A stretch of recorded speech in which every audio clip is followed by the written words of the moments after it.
जहांगीर साहब, रफ़ीक रिजवाना साहब कहते हैं कि ऐसा मुमकिन ही नहीं है 26वीं आईनी तरमीम को हवाले से सुप्रीम कोर्ट कोई ख़ास किस्म का एक्शन ले ले या कलअदम करार दी जाए, पीछे की तो बड़ी ख्वाहिश इसके साथ हटाया जाए। अगर वाकई चैलेंज हो गई है तो सुप्रीम कोर्ट क्या कर सकता है, वैसे बताइएगा। नहीं, रिजवाना साहब ने ये नहीं कहा कि सुप्रीम कोर्ट ये नहीं कर सकती। उन्होंने कहा उनकी ख्वाहिशें होंगी। तो देखें, इस तरह नहीं होता। सुप्रीम वो हमारे लिए बड़े रिस्पेक्टेबल हैं, बड़े सीनियर वकील हैं, वो ये नहीं कहते। देखें, पार्लियामेंट का अंडर आर्टिकल 238 239 मुकम्मल अख्तियार है कि पार्लियामेंट जिस वक्त चाहे जहाँ भी चाहे तरमीम कर सकती है। लेकिन जब पार्लियामेंट तरमीम कर लेती है तो उसके बाद फिर सुप्रीम कोर्ट का या जो आइनी अदालतें होती हैं उनका अख्तियार शुरू होता है कि वो उस तरमीम को touch stone of the trichotomy of the power देखती हैं और बेसिक जो फीचर हैं कॉन्स्टिट्यूशन के, पार्लियामेंट्री फॉर्म ऑफ डेमोक्रेसी, आया वो अदलिया की आज़ादी के ख़िलाफ़ तो नहीं है, आया वो इस्लामिक प्रोविजन के जो कॉन्स्टिट्यूशन में दी गई है उनके ख़िलाफ़ तो नहीं है। तो इन चीज़ों को, और आया ये फंडामेंटल राइट को तो इफेक्ट नहीं कर रही है तरमीम। तो इन 3-4 चीज़ों पे सुप्रीम कोर्ट ही इंटरप्रेट करती है। ठीक है, देखें, इस आर्टिकल 239 का जो सब आर्टिकल है उसमें 5 में ये लिखा हुआ है कि no amendment made by the parliament can be called in question in any court on whatever on any grounds. तो इसमें देखें ना, वो उसको मना भी करते हैं कि कोर्ट में नहीं जा सकती, लेकिन इसके बावजूद आपने देखा है कि जो भी तरमीम मुख्तलिफ अवकात में हुई हैं तो वो सुप्रीम कोर्ट में चैलेंज हुई हैं। सुप्रीम कोर्ट ने उस पर अपनी फाइंडिंग दी हैं। कभी अगर वो किसी इन 4-5 फैक्टर्स में नहीं आती थी तो उसको वैलिडेट कर दिया है।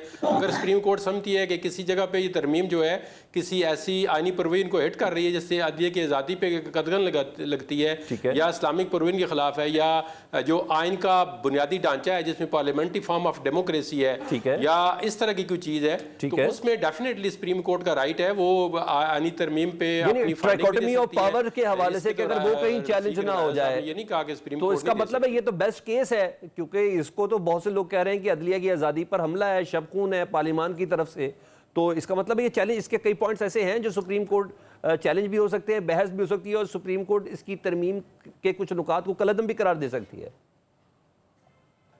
बिल्कुल, डेफिनेटली इस पे देखें ना, जब पिटीशन जाती है तो सुप्रीम कोर्ट क्या करती है? सुप्रीम कोर्ट यही करती है कि देखेगी कि जो बंदा केस लेके जाता है उससे पूछेगी कि आप किन किन तरमीम को किस ग्राउंड पे समझते हैं कि ये अगेंस्ट जो है फंडामेंटल राइट्स हैं, किस ग्राउंड पे आप समझते हैं कि अदलिया की आज़ादी के ख़िलाफ़ है। तो वहाँ पे फिर जब बहस होगी तो पता चलेगा कि ये चीज़ें तरमीम जो है ये जो टेस्ट है सुप्रीम कोर्ट का वो पास करेगी, या उसके अंदर कोई ऐसी चीज़ें हैं जो है वो सुप्रीम कोर्ट जो है वो स्ट्राइक डाउन कर सकती है। ठीक है, तो ये तो अभी आने वाला वक्त बताएगा ना। और तो ये भी प्री मैच्योर है कि अब किस वक्त केस टेकअप होगा, कौन टेकअप करेगा। ठीक है साहब, 26वीं आईनी तरमीम पर कमेंट करें जी। और हुकूमत ने अदलिया के पर काटे हैं, इतनी तो अंडरस्टैंडिंग कम, उसका इम्पैक्ट ये है। तो अब ये भी तय है कि अब आने वाले जितने भी चीफ जस्टिस होंगे या जो चीफ जस्टिस बनना चाह रहे होंगे वो कहीं ना कहीं हुकूमत की तरफ देख रहे होंगे, वो अपनी भी एक लॉबिंग कर रहे होंगे। बहुत शुक्रिया। देखें, 26वीं तरमीम अभी आइन का हिस्सा बन चुकी है, और आपको पता है यो सुप्रीम कोर्ट के अंदर चैलेंज भी कुछ लोगों ने कर दिया है। तो अभी जब चीज़ें अनफोल्ड होंगी, कुछ हो चुकी हैं, चीफ जस्टिस साहब आ चुके हैं, प्रैक्टिस एंड प्रोसीजर कमेटी जो है वो पहली वाली आपको पता है बहाल हो चुकी है। सबसे पहला उन्होंने काम किया है जो हाईली अप्रिशिएटेबल है कि उन्होंने अपना जो ओरिजिनल एक्ट था प्रैक्टिस एंड प्रोसीजर, उसके मुताबिक जो 3 senior member of the supreme court थे उनकी कमेटी बन चुकी है। तो मेरे ख्याल में अभी हालात को बेहतरी की तरफ मैं तो पर्सनली जाता हुआ देख रहा हूँ कि अभी जो कॉन्स्टिट्यूशनल बेंच का इशू है, जब ये बनेगा कोई 10-15 दिन के बाद, तो फिर मामलात का पता चलेगा तो किस तरह है। बेसिकली देखें, 26वीं तरमीम की कोई इस तरह ज़रूरत नहीं थी। अगर आपने देखा ना रिफॉर्म्स करनी है या उसके अंदर लानी है तो उसका एक स्ट्रक्चरली जो ढांचा होता है रिफॉर्म्स का वो पहले ब्रॉड बेस्ड डिस्कशन हो जाती है। इसके अंदर बहुत सारी जो है आप कह सकते हैं लेक्यूने या खामियाँ रह चुकी हैं 26वीं तरमीम के अंदर। इसीलिए अभी वो 27वीं तरमीम की बात करें जो अभी जिस तरह उन्होंने कहा है रिजवाना साहब ने भी और घोड़ो साहब ने भी, वो हमारे सामने नहीं है। अब उसका क्या उसके अंदर क्या अमेंडमेंट होगी, आया 26वीं तरमीम को दोबारा अमेंड करेंगे या कोई नई चीज़ के लेके आ रहे हैं, तो उस पर फिर उस वक्त बहस हो सकती है। अभी तो ज़ाहिर है वो सामने ही नहीं है चीज़, तो हम उस पर कोई बहस नहीं कर सकते। हाँ, अगर आप 26वीं तरमीम पे बहस करना चाहें तो उस पर हम कर सकते हैं।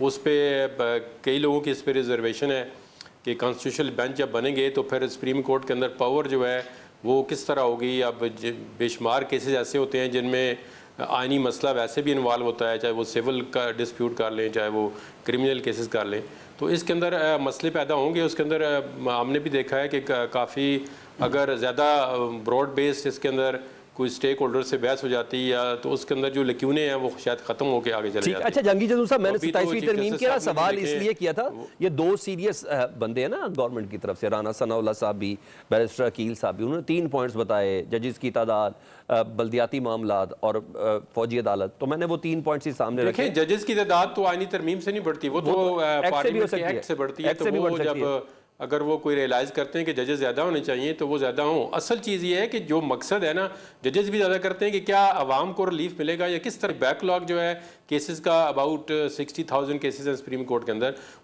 वो किस तरह काम होंगे। तो इसमें सोचने वाली बात है। अब चीफ जस्टिस ने अपनी टीम तो बना ली है, मुझे उम्मीद है कि वो मंसूर शाह साहब को भी साथ लेके चलेंगे और मुनीर अख्तर को भी और बाकी जो भी। तो उसके बाद साथ जो है अब देखें, आपको पता है कि ये फुल कोर्ट पहले काजी फैसल साहब तो नहीं बिठा रहे थे, काफ़ी उन्होंने कोशिश की है। तो अभी मेरे ख्याल में फुल कोर्ट पे मंडे को बैठ रही है, ठीक है, तो इसके बाद भी कुछ चीज़ें काफ़ी क्लियर हो जाएंगी। अच्छा, मैं एक बहुत मेरे सादा ख्याल में सवाल, चीज़ें जो है बहुत वो सादा मूव सर, करेंगी। हमें चाहिए भी, हमें ये उम्मीद रखनी चाहिए कि सुप्रीम कोर्ट एक कोर्ट बन के बजाय से के अंदर जो उसकी डिवीजन दरारें आई हैं, ये सबसे पहले उसको चलेगा। हर सूरत में मैं भी एक्सपेक्ट करता हूँ अवाम भी, पूरे पाकिस्तान के जी। जो चीफ जस्टिस साहब बन चुके जी, हैं, जहांगीर जदूर साहब, मैंने एक सादा से एक सवाल करना है। फिल करेंगे, एक चाहे बहुत वो सिंपल, किसी कानून के तहत दरार आई है, चाहे वो किसी आनी तरमीम के तहत दरार आई है, चाहे जिस तरह भी आई है। तो उम्मीद करते हैं कि हमें एक ऑप्टिमिस्टिक पॉइंट ऑफ व्यू देना चाहिए। देखें, जो चीज़ें डिस्कस होती हैं उससे पॉजिटिवली आप डिस्कस करें तो चीज़ें अच्छा, जदूर साहब, मेरी आवाज़ आ रही है आप तक? लेकिन आप नेगेटिविटी की तरफ जाएंगे तो फिर चीज़ें नहीं जाती। तो अब देखें, ये अब किसी को नहीं पता था कि चीफ जस्टिस साहब आते साथ ही पहला ये काम करेंगे कि कमेटी बहाल कर देंगे। तो उन्होंने सबसे पहले जो है वो जो सीनियर मेंबर थे मुनीर अख्तर साहब, उनको कमेटी में वापस लाया। तो इस तरह मैं उनकी ये कमेटी के बाद एक्सपेक्ट करता हूँ कि वो पूरी सुप्रीम कोर्ट को साथ लेके चलेंगे, और हमें अब उनसे बेहतरी की उम्मीद है। क्योंकि आप देखें अपने मंसूर शाह साहब भी कमेटी के अंदर शामिल हो गए हैं, और उन्होंने कमेटी के अंदर पार्टिसिपेट किया है। पहले वो कह रहे थे मैं नहीं बैठूंगा, तो अभी उन्होंने फ़ौरन पार्टिसिपेट किया है उसके ज़रिए, डिजिटल स्काइप के ज़रिए। तो तमाम बेंच भी आज बन चुके हैं। तो अभी ये एक अच्छा इकदाम देखें पहले कि अभी उन्होंने बेंच जो है ज़्यादा कर दिए, 8 बेंच अभी बने हैं 2-2 जज के। अभी उन्हीं जज को आप 3 का बेंच बना दें तो केसेस अभी मेरे ख्याल में 140-40 केसेस जो है कि एक बेंच को दिए हैं कि आप हफ्ते में डिस्पोज। ठीक है जदूर साहब, मुझे